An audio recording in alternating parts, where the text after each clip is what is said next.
Hello kids, how are you? Today I have a surprise for you. Hola chicos, ¿cómo están? Hoy tengo una sorpresa para ustedes. I have a new friend. Tengo un nuevo amigo. Yes? Let's see. Vamos a ver. Is the big bird. Él es el pájaro grande. What color is it? ¿De qué color es?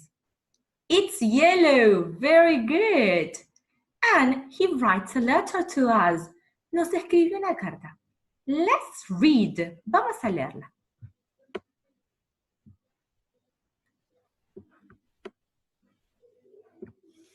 Hi there, it's me, Big Bird.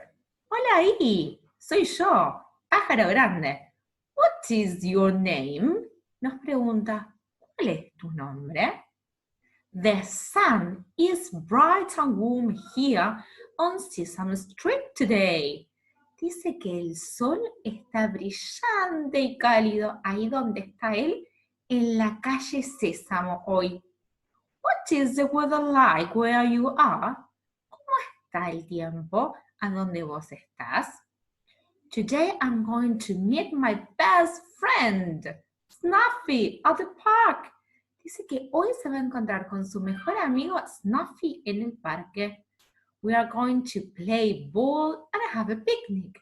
Van a jugar a la pelota y hacer un picnic. What do you like to do with your friends? ¿Qué te gusta hacer con tus amigos? When I get home, it will be time to get ready for bed. Dice que cuando llegue a la casa ya va a ser tiempo de irse a dormir a la cama. My grandma always reads me a book before I go to sleep. Dice que la abuela siempre le lee un libro antes de ir a la cama. What is your favorite book to read at bedtime? ¿Cuál es tu libro favorito para dormir? I'm so happy to have met you. Dice que está muy feliz de haberse encontrado con vos.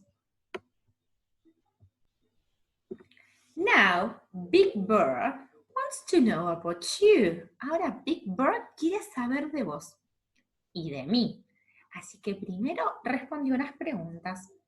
What is your name? ¿Cuál es tu nombre? My name is Romina. Mi nombre es Romina. How old are you? ¿Cuántos años tenés? I am 31 years old. Tengo 31 años. Where are you from? ¿De dónde sos? I'm from Argentina. Soy de Argentina. How is the weather like? ¿Cómo está el tiempo? It is sunny. Está soleado. Now, Big Bird wants to know about you. Ahora, Big Bird quiere saber de vos. Can't you answer these questions for Big Bird? ¿Podés responder estas preguntas para Big Bird? What is your name? ¿Cuál es tu nombre? How old are you? ¿Cuántos años tenés? Where are you from? ¿De dónde sos? How is the weather like? ¿Cómo está el tiempo? Yes, and then we can send the letter to Big Bird. Y luego le enviamos una carta a Big Bird. Bye bye.